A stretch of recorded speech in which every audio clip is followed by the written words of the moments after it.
Okay, so this is Melody. She's a galah that's just been in an aviary and hasn't really had a lot of human contact.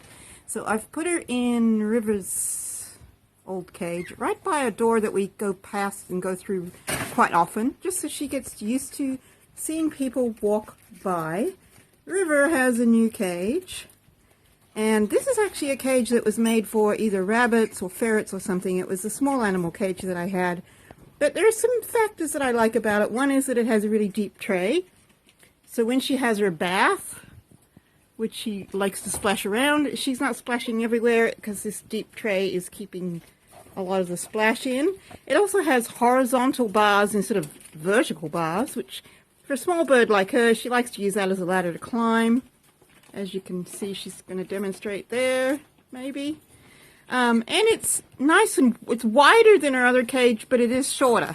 So I put the bigger bird in the bigger cage is what I did, and put River over here into this one, at least temporary, until we can get something different. But it's got all her toys in there, and she's actually really happy. The other feature I liked about this cage is that it has a top door that I can open if I want to let her out, because she's already hand tame. I can open the top door, she can come out. The front door is quite big. Which I didn't want to put the bigger bird untamed in there in case she flew out. And it doesn't matter if River gets out because she'll come right to me.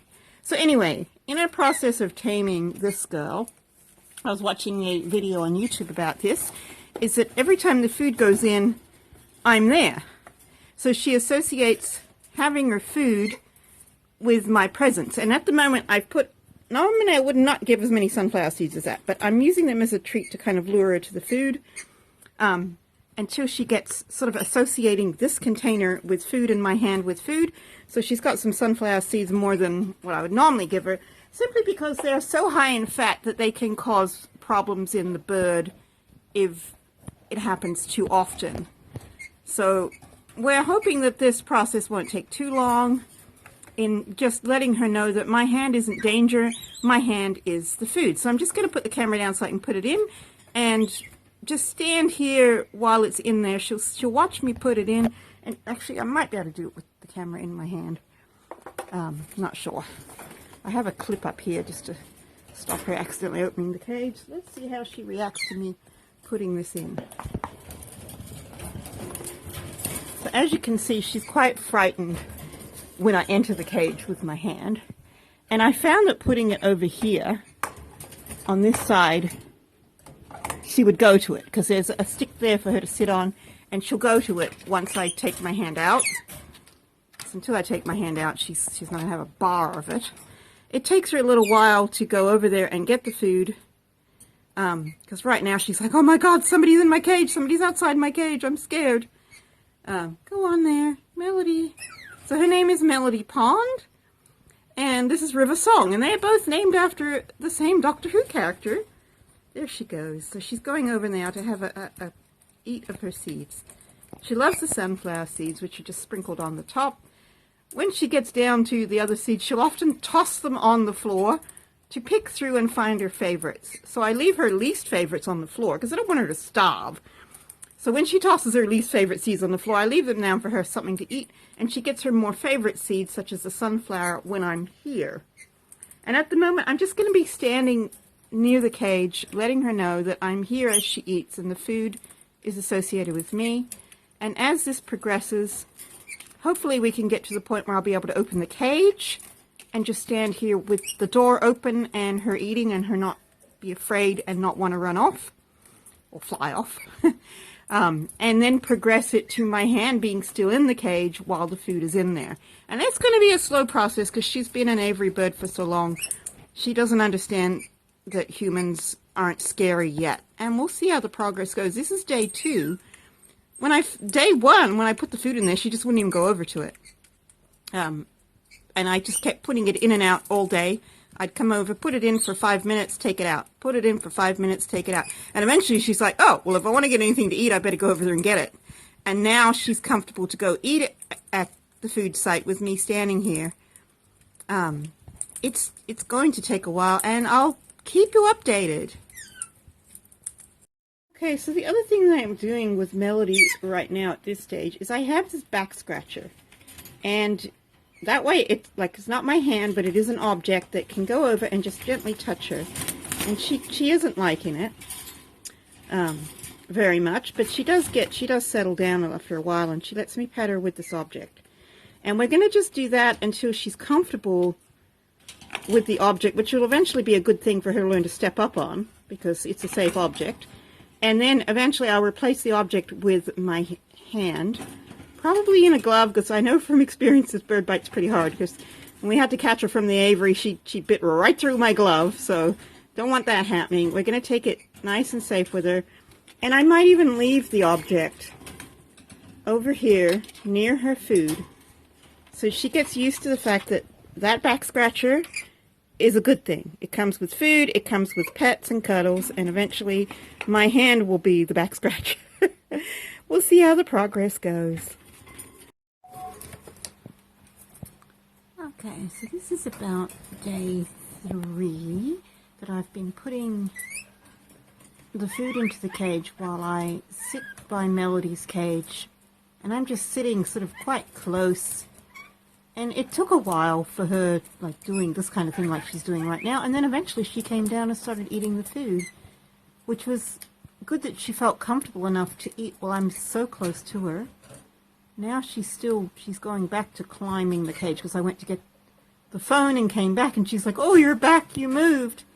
But she is starting to trust a little bit that my presence doesn't mean danger, because eventually she's going to come down and start eating from the food dish that she's kind of looking at. I'm like, oh, should I or shouldn't I? Is this human gonna hurt me or not? Come on, gal. See what she does. That box that you see in the foreground, that's a foraging tool, foraging toy. It has sunflower seeds in it. I can show you how to make one of those in another video. Looks like she's starting to come down onto the perches, thinking I'm just going to test and see if this human's going to hurt me. And, oh, okay.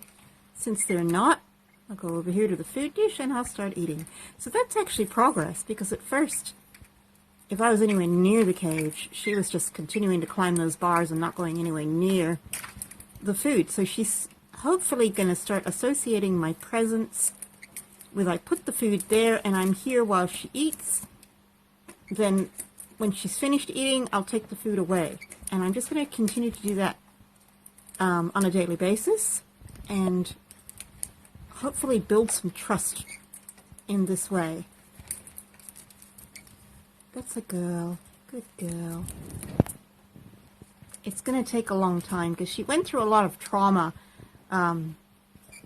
prior to coming inside here. She was an aviary bird. Her mate sadly passed away.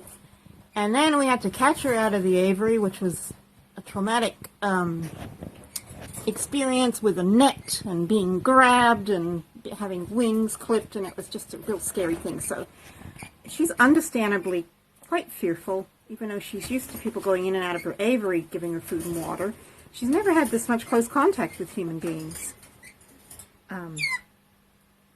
So it's just a slow process and a lot of patience on the part of us humans, letting her just get used to that we're here and that we're not a danger and that we bring the food. Look, she's thinking about going back on that perch, thinking about it. I'm thinking about it. I'm thinking about going down here and having a bit more to eat. I'm not very sure if it's safe, but I'm just testing to see what that human's going to do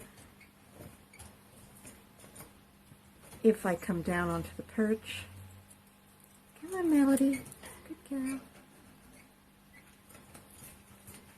And I don't want to get her out of the cage just yet, because I don't think I'll be able to get her back in without having to re-traumatize her with the net. And that is just going to undo any good that we've done. So I'm just letting her get comfortable with my presence while she's in her cage. Getting her out is probably a fair way away. I'll go eat your food.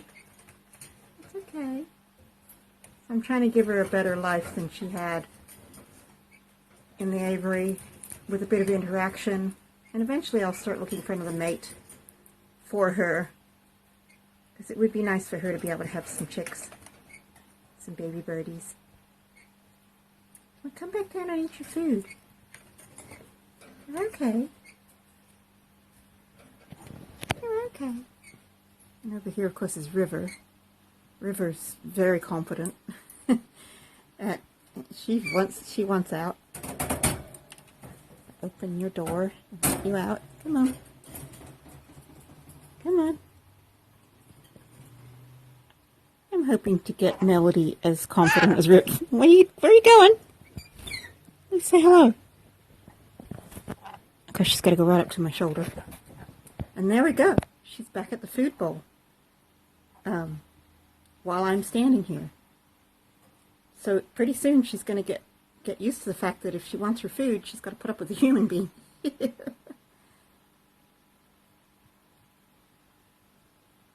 Say hello, River. Say hello. Good girl, Melody.